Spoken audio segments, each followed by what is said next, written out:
Friends, welcome back to the my new video guys and my YouTube channel. Today friend we are going to talk about guys power saving mode setting. How can we on means battery saver guys you want to on in your realme phone.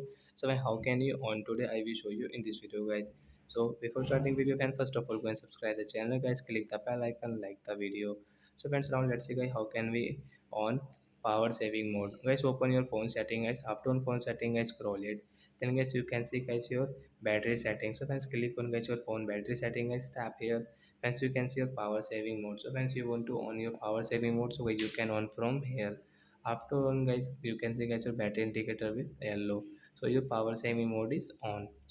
So guys, when you don't have battery in your phone and guys you are outside, so you should on guys your power saving mode. Then guys you can save your battery for some hours.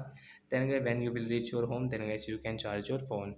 So like that guys, we can turn on power saving mode setting in our realme phone. So that's it guys, thanks for watching the video. Bye bye guys.